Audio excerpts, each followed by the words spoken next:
Nesse Dia dos Pais, nós vamos meditar, nós vamos refletir em cima de um texto muito conhecido, um texto que eu uso constantemente nesta igreja, todas as vezes que eu apresento um bebê, mas talvez você não tenha sublinhado ainda esse texto, então eu queria te chamar para fazê-lo. Quem tem o texto santo, quem tem a Bíblia Sagrada, a bússola de Deus para mim e para a tua vida, ótimo. Queria te chamar para marcar um texto que talvez você saiba decor, Provérbios 22, 6.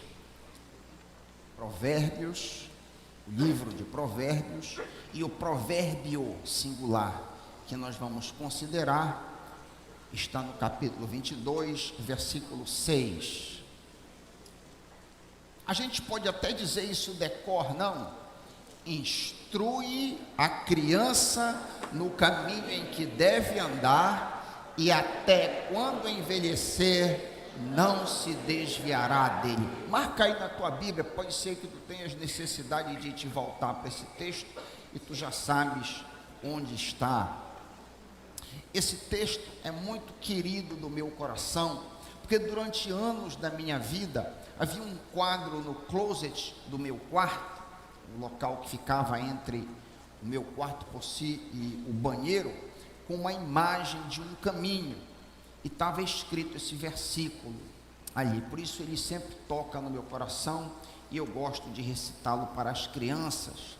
A Bíblia apresenta dois caminhos apenas, apenas dois caminhos. O Salmo 1 fala sobre o caminho do justo e o caminho do injusto, fala sobre o caminho do ímpio e o caminho do santo, e diz ali em Salmo 1, verso 1, como é feliz aquele que não segue o conselho dos ímpios, não imita a conduta dos pecadores, nem se assenta na roda dos zombadores. Ele diz: antes tem o seu prazer na lei do Senhor, e nela medita de dia e de noite. O final, bem no finalzinho deste mesmo salmo, ele apresenta em contraste os dois caminhos. Salmo 1,6, se você está com este livro de Salmo aberto, 1,6, está ali o contraste. O Senhor aprova o caminho do justo,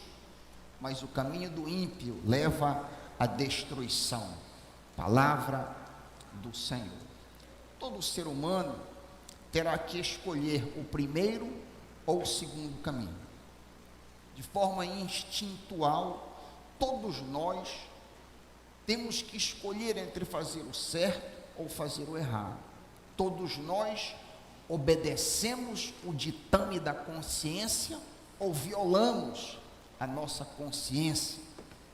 O sentimento interno de certo e errado foi implantado nos nossos corações pelo Criador. Quando Deus criou o homem lá no jardim do Éden, ele implantou, tal qual um fazendeiro esquenta a ferra do gado. Quantos de vocês já viram isso? Mas eu vi.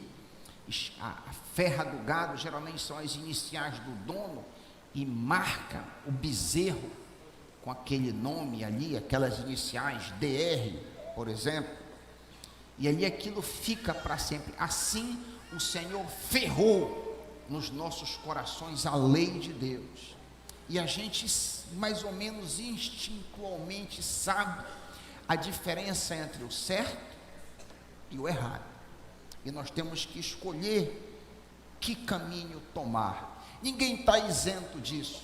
O salmista diz que os céus proclamam a glória de Deus, e o firmamento anuncia, prega as obras das suas mãos. Ou seja, o ser humano, o índio, o chinês, quem quer que seja, olha para o céu e vê a glória de Deus. Há um Criador, existe um Criador, por isso que o homem é inesculpável. Então ele sabe, ou ele tem uma noção profunda do certo e do errado, dos dois caminhos, que nós pais somos chamados a conduzir os nossos filhos pelo primeiro caminho. Esses dois caminhos, eles têm destinos bem diferentes. O primeiro caminho conduz à alegria verdadeira.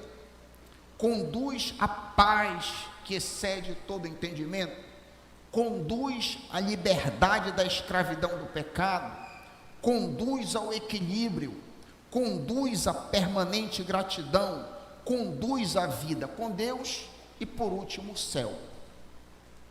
O segundo caminho em distinção, ele conduz à falsa alegria, à falta de paz, ele conduz à escravidão do pecado, ele conduz ao desequilíbrio, à permanente ingratidão ou murmuração, ele conduz a uma vida na companhia de Satanás e, por fim, ao inferno. Esses são os dois caminhos que são colocados diante de todo ser humano. Note que não existe um terceiro caminho. Não há um terceiro caminho. Não existe um caminho neutro. Não existe alguma coisa intermediária. Não é possível viver neste mundo de uma maneira neutra e terminar no purgatório. Isso é uma invenção. Não há na Bíblia alguma coisa entre esses dois destinos. O próprio Jesus fala sobre duas portas e dois caminhos. O primeiro disse: Jesus é estreito e difícil, mas conduz à vida eterna. Palavras do próprio mestre. O segundo caminho é largo e fácil, mas conduz ao inferno. Lemos em Lucas 13, 23 e 24, um texto precioso. Lucas 13, 23 a 24, você que tem o texto sagrado na mão, pode acompanhar. Perguntaram ao Senhor Jesus: Mestre, serão poucos os salvos? Olha que pergunta. Mestre, serão poucos, ou aqui eu estou parafraseando, serão poucos ou muitos os salvos? Resposta de Jesus: esforcem-se para entrar pela porta estreita, porque eu lhes digo que muitos tentarão entrar e não conseguirão.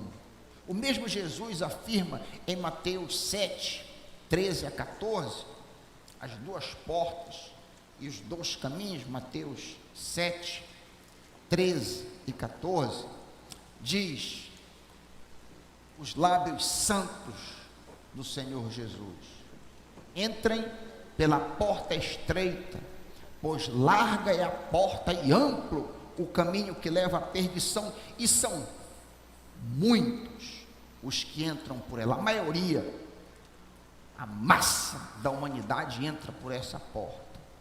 Por outro lado, como é estreita a porta e apertado o caminho que leva à vida, e são poucos os que entram por ela. Jesus também fala sobre a neutralidade, que eu acabei de me referir. Jesus fala sobre uma suposta neutralidade, nenhum nem outro. Ué, pastor Raico, onde é que ele fala sobre essa neutralidade? Mateus 12, 30. Mateus 12, 30. Aquele que não está comigo é contra mim. Aquele que não ajunta, espalha. Não é possível ser indiferente ou ser neutro com relação a Jesus. Por isso que todas as vezes que um apelo é feito e que o evangelho é anunciado, e quando você tem a ilusão de ficar quieto em neutralidade, pensando estar em neutralidade, na realidade você está se opondo a Jesus. É impossível ficar indiferente em relação, mas você tem que escolher o caminho que você vai seguir. Cerca de 4.000 anos atrás, um homem chamado Abraão, um vaqueiro, um criador de gado, que nós já ouvimos muito falar, Abraão foi denominado pai de todos aqueles que confiam em Deus, ou pai de todos aqueles que têm fé. Isso está em Gálatas 18, 18 a 19, em Romanos 4, 16, Romanos 4,16. Abraão, porque ele creu, porque ele confiou em Deus, foi feito pai não apenas dos judeus, mas de todos aqueles que confiam em Deus. Romanos 4,16. A promessa de vida eterna vem pela confiança em Deus, pela fé, para que seja de graça, assim como foi garantido de graça a descendência de Abraão, não apenas aos que estão sob o regime da lei, mas também aos que têm fé como Abraão teve, aqueles que confiam em Deus como Abraão confiou. Portanto, ele é o pai de todos nós, ele é o pai de todos os judeus que criam em Deus e que depositavam em Deus a sua confiança, e de todos os cristãos que também depositam em Deus genuinamente a sua confiança. A pergunta para o Dia dos Pais, e eu queria chamar a sua atenção, se você não prestou atenção em nada do que eu disse até aqui, preste atenção nessa pergunta: por que razão Abraão foi feito nosso pai? Você já parou para pensar nisso? Nós acabamos de ler que Abraão é o pai de todos nós, de todos aqueles que confiam em Deus. Segue-se a pergunta: por que cargas d'água foi Abraão chamado para ser nosso pai, ou considerado nosso pai?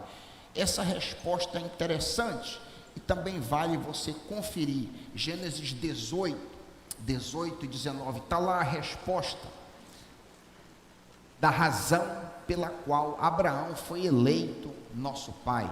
Gênesis 18, versículos 18 e 19. Eu vou ler e eu vou interpretar pelo caminho, para facilitar o entendimento. Abraão será pai de uma nação grande e poderosa, que viria a ser a nação dos judeus, e por meio dele, por meio de Abraão, todas as nações da terra, brasileiro, americano, canadense, todas as nações da terra serão abençoadas, porque através dos judeus viria o Messias e abençoaria todos nós. E aí a razão por que Abraão foi escolhido pai de todos nós: pois eu o escolhi. Com que objetivo? Para que ordene seus filhos e aos seus descendentes que se conservem no caminho do Senhor. Olha que coisa curiosa. É possível que você que está na igreja há tantos anos nunca tivesse se deparado com isso. Ele foi eleito pai da fé com o objetivo de ensinar a seus filhos e a todos os seus descendentes o caminho do Senhor. Ensina a criança no caminho. Olha a responsabilidade dele e de nós, de cada um que é pai. Abraão cumpriu fielmente esta ordem, como nós vamos ver dentro de alguns minutos. O texto que nós lemos, o texto tema, ensina a criança no caminho em que deve andar, ele é composto de dois segmentos. Primeiro, uma ordem: ensina o caminho. Em segundo lugar, uma consequência: e até quando envelhecer, não se desviará dele. Eu queria considerar a ordem e rapidamente, em seguida, a consequência. Quando eu considerar essas duas coisas, nós vamos ver como Abraão foi vitorioso em ensinar seus filhos e sua descendência o caminho do Senhor. Na primeira parte, ensina a criança no caminho, nós vemos que é um dever dos pais a ministração do ensino sobre os filhos, ensinar o que é certo, porque o que é errado a criança já sabe. Exatamente. O que é errado, diz a Bíblia, já está no coração da criança. Nenhum pai precisa ensinar ciúme, contenda, impureza, disputa, egoísmo, porfia, inveja, ira. Está tudo no coração da criança. O que o pai e a mãe, todos nós que somos pais, sabemos, precisamos ensinar é amor, é paciência, é não brigar, é tudo ao contrário do que já está no coração da criança. Amém, meus irmãos? É tudo o avesso do que já está dentro, do que já está embutido no coração da criança. Paulo chama esses frutos, aquilo que está no cerne do nosso ser, de frutos da carne. Você pode conferir depois em casa isso em Gálatas 5, 19 a 21. A Bíblia mostra então que essas coisas, esses pecados, essa falibilidade está presente em nosso interior desde o nascimento. Olha o que diz o contexto do texto que nós lemos, Provérbios 22, 6. Volta e bate o olho mais embaixo. Olha Provérbios, olha na tua Bíblia, Provérbios 22, nós lemos o 6, dá uma olhada no 15, olha o que diz o 15. A insensatez está ligada ao coração da criança, mas a vara da disciplina a livrará dela. A insensatez, a preguiça, a ira, a contenda está ligada, está dentro do coração, mas é a vara da disciplina, é a disciplina do pai, é o comando da mãe que vai ensinar a criança o que é certo. Qual é o caminho do Senhor? O que os pais devem ensinar? A resposta está na Shema, o suprassumo da lei mosaica, reiterado por Jesus. Jesus reitera esse resumão de tudo que interessa para que alguém siga o Senhor.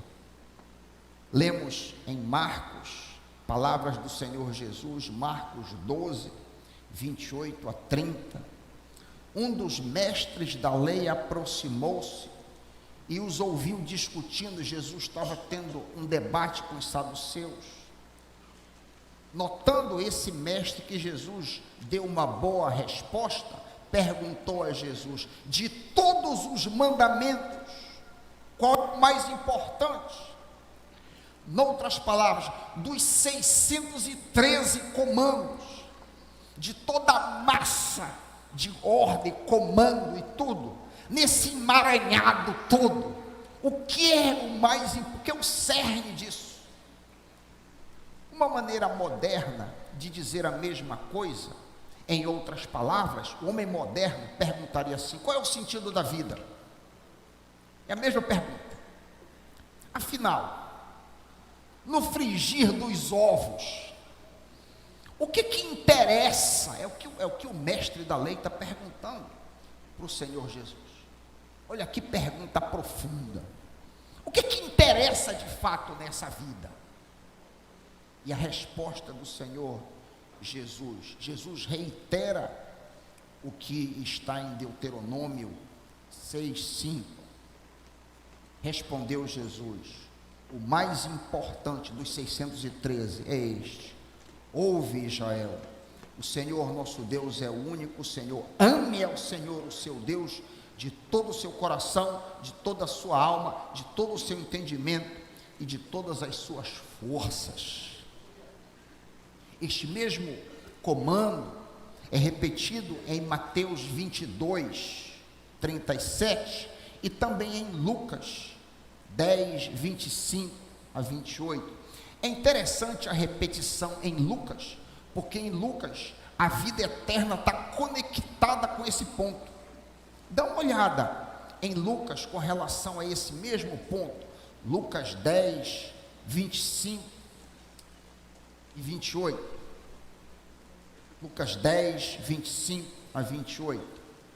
Certa ocasião, um perito na lei levantou-se para pôr Jesus à prova e lhe perguntou: mestre, o que eu preciso fazer para ganhar a vida eterna? Olha que pergunta fundamental. O que eu preciso fazer para viver para sempre? em um termo mais popular, o que eu preciso fazer para ir para o céu? O que eu preciso fazer para estar do teu lado? E Jesus pergunta para ele, o que está escrito na lei? Como você lê, como você resume a lei? Aí o perito respondeu, ame o Senhor, o teu Deus, de todo o teu coração, de toda a tua alma, de todas as tuas forças e de todo o teu entendimento. Ame seu próximo como a si mesmo. Ele emendou. Jesus disse, você respondeu corretamente, faça isso e viverá. O texto original, essa pérola, foi originalmente registrado em Deuteronômio 6:5. Lá nós vemos pelo menos 3 elementos: o amor ao Senhor, que é não apenas uma emoção, longe disso. O amor aqui é um comando que envolve todo o ser do adorador. O coração é a sede do entendimento, a alma a sede da vontade, e as forças, com todo o teu coração, com toda a tua alma, com todas as tuas forças, representam as ações exteriores, as energias desprendidas para cumprir o amor demandado. Devemos amar a Deus através de um entendimento crescente da sua palavra. Por isso que nós pregamos a palavra aqui, domingo após domingo. Essa palavra é infinita, inesgotável, tal qual a mente de Deus. Em segundo lugar, devemos amar a Deus através de decisões firmes, no sentido de banir das nossas vidas práticas e hábitos que atrapalham a nossa comunhão com Deus e o nosso crescimento em santidade. Em terceiro lugar, o amor a Deus exigirá ações que demandam forças tremendas para dizer não para o ego e sim para Deus. Por isso que é com todas as tuas forças. Amar a Deus não é fácil. Eu vou repetir isso de novo. Amar a Deus não é fácil, porque você tem que se negar, você tem que dizer não para aquilo que você quer muitas das vezes, e aí é uma guerra que nós travamos. Este mandamento de amor ao Senhor só pode ser cumprido na criança e em nós também, se nós tivermos o temor do Senhor. O respeito e a reverência por Deus propiciam o solo onde germina o amor ao Senhor. Embora o Deus que nós servimos seja um Pai amoroso e perdoador, Ele também é santo. Então nós estamos diante de uma moeda cujos lados são misericórdia e justiça, perdão e santidade. E este ser então demanda reverência, temor e respeito. Eu disse ainda há pouco que Abraão teve sucesso com a descendência dele. Eu quero mostrar isso para você na Bíblia.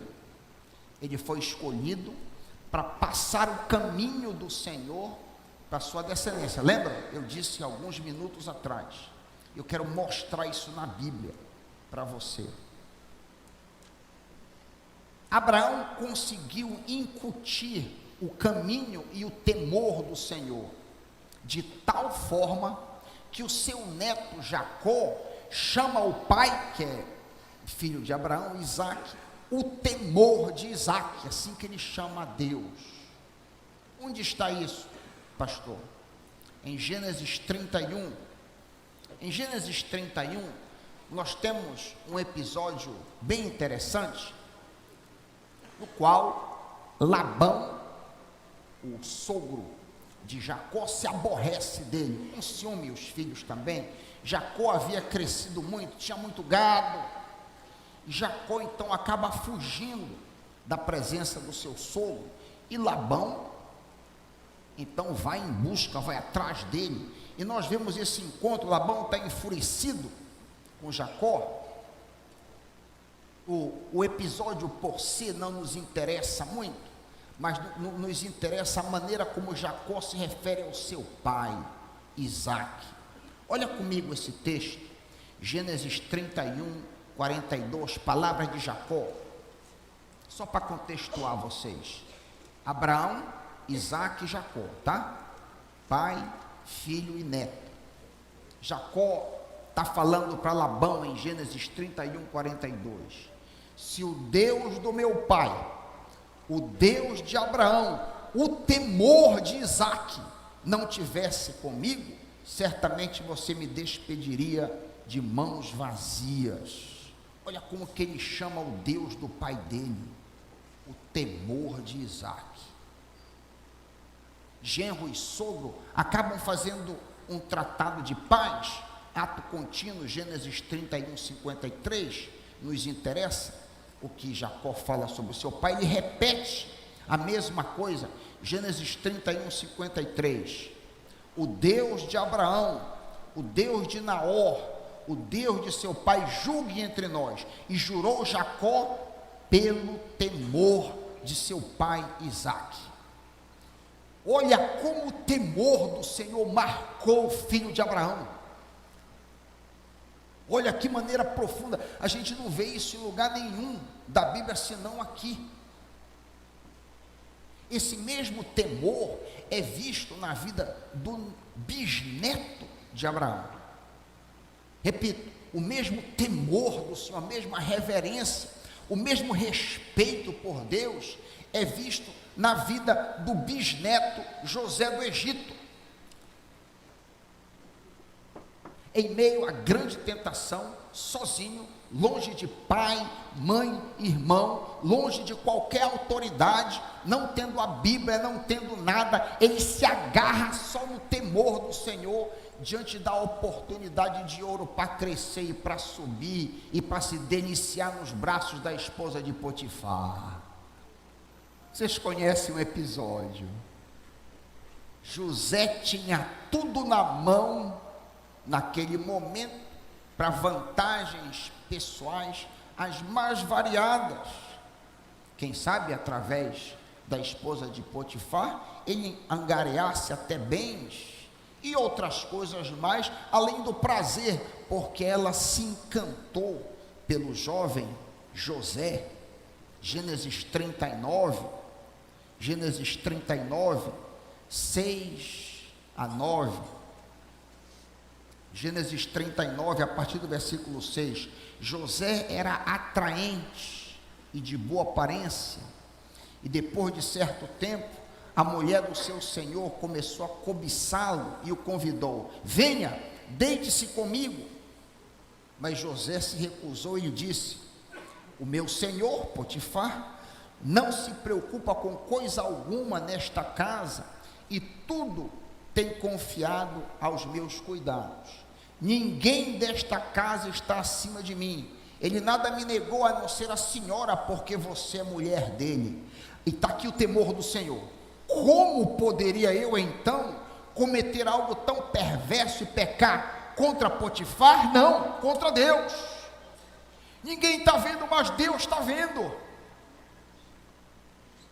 É o temor do Senhor no coração daquele jovem. Ninguém está vendo, só está nós dois, e tudo favorece eu arrepiar, mas Deus está vendo. É o temor do Senhor. O temor do Senhor está diante de você quando você está diante do computador? O temor do Senhor está em você, ou diante de você, quando você assina alguma coisa duvidosa? Quando você hesita entre colar e não colar, o professor não está vendo? O temor do Senhor foi o que fez toda a diferença na vida de José do Egito. Nós temos a grande vantagem de ter Bíblia, de ter a antiga aliança. Ele foi antes disso, ele não tinha lei, não tinha nada. Jesus já veio, nós conhecemos a graça, já nos foi revelado o final da história. É Jesus que vence, nós que vamos para o céu, está tudo revelado. José não tinha nada, a única coisa que ele tinha era o temor do Senhor. E isso foi suficiente. Que lição maravilhosa. Como Abraão conseguiu incutir na sua descendência, no seu filho, no seu neto, no seu bisneto, em todos aqueles que foram piedosos e fiéis ao Senhor, o temor do Senhor.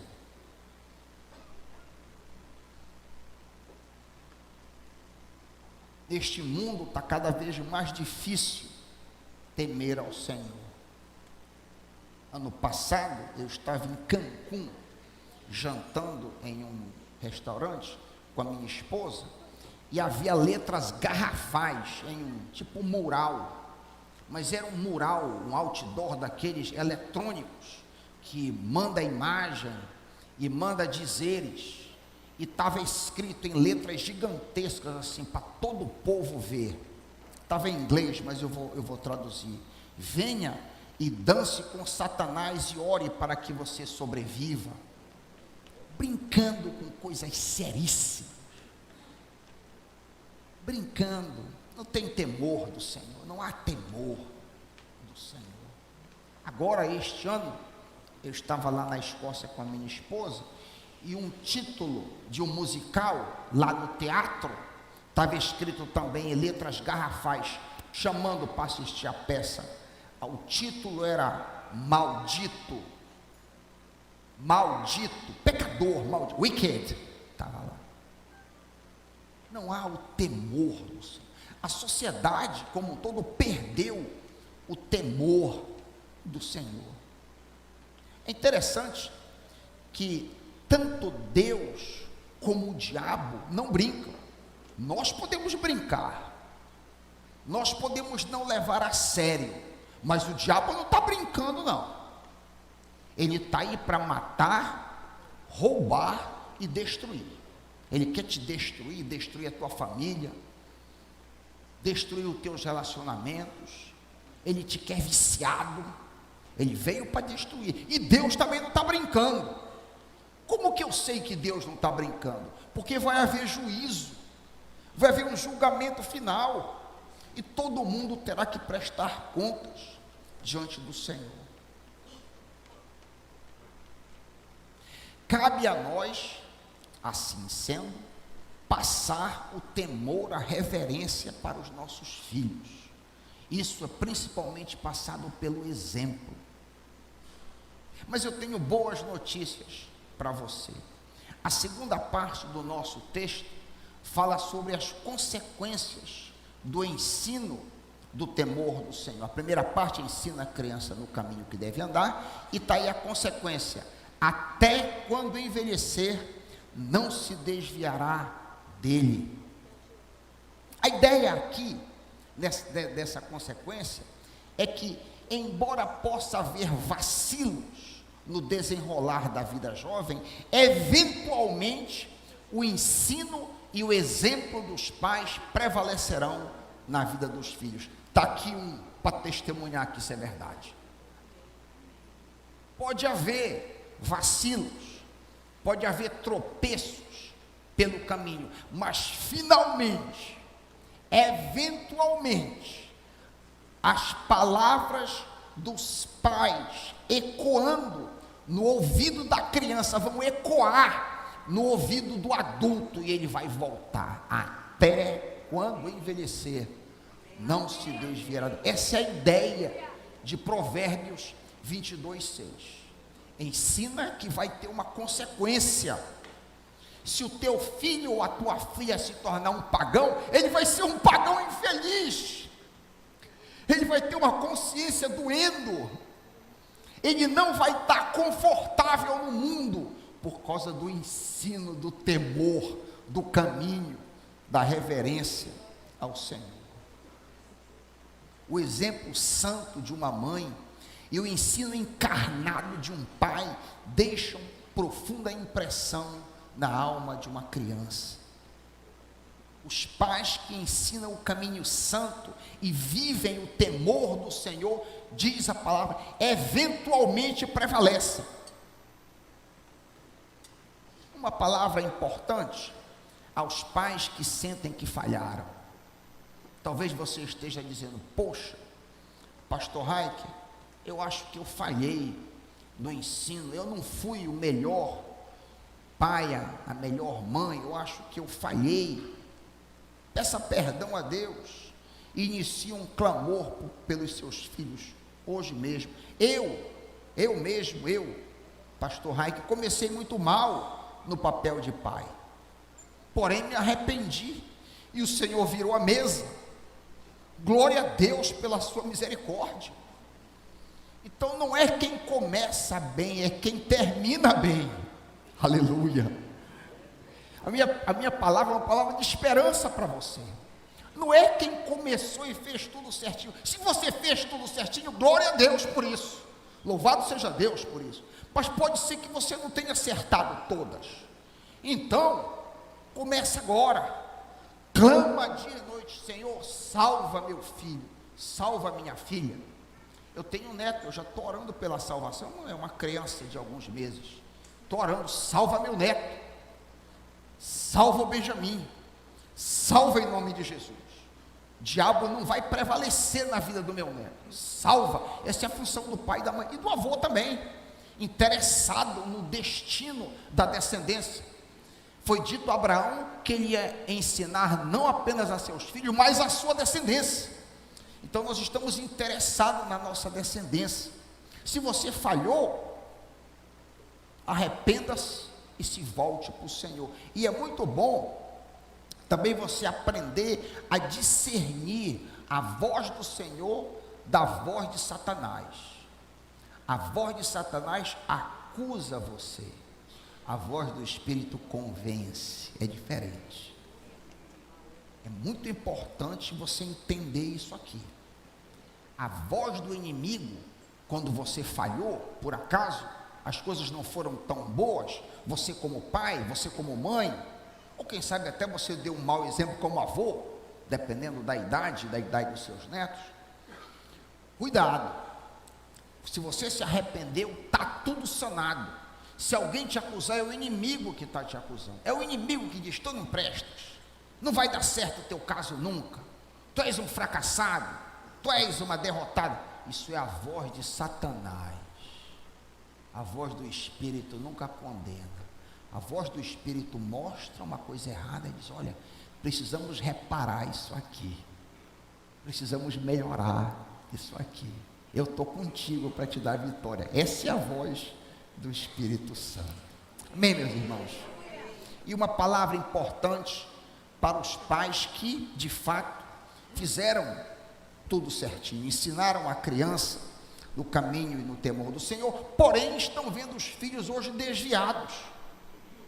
Pode acontecer, se não aconteceu, talvez esteja acontecendo com alguns aqui dos irmãos, aconteceu com meus pais, pode acontecer com um neto seu, ou até com um filho. Uma palavra para o seu coração: você honrou o Senhor, você trabalhou, você fez o culto doméstico, você ensinou a Bíblia, você orou com seus filhos, e hoje você está vendo seu filho desviado. Eu quero dar uma palavra para o seu coração nessa manhã: persevere no exemplo santo, persevere e creia que Deus aparentemente pode tardar, mas as consequências do seu exemplo santo frutificarão. Eventualmente, por fim, a última palavra é do Senhor. Seu filho, sua filha, sua neta está desviado, a última palavra é do Senhor. Fique firme, ore, dê um exemplo puro e santo de temor do Senhor e de piedade, que até quando envelhecer, diz o texto, não se desviará dele. Amém, meus irmãos? Por último, uma palavra aos filhos nesse dia dos pais. Eu não tenho mais o privilégio de ter um pai. Gostaria, mas talvez você tenha. Seu pai talvez esteja vivo ainda, e dependendo da faixa etária que você está, a sua responsabilidade vai variar, mas a reverência permanece para sempre. O respeito, a reverência permanece sempre, independente das circunstâncias. Mas para os filhos, até a idade em que não estão independentes, a palavra é: obedeçam a seus pais no Senhor, pois isso é justo. Essa é a palavra para os filhos.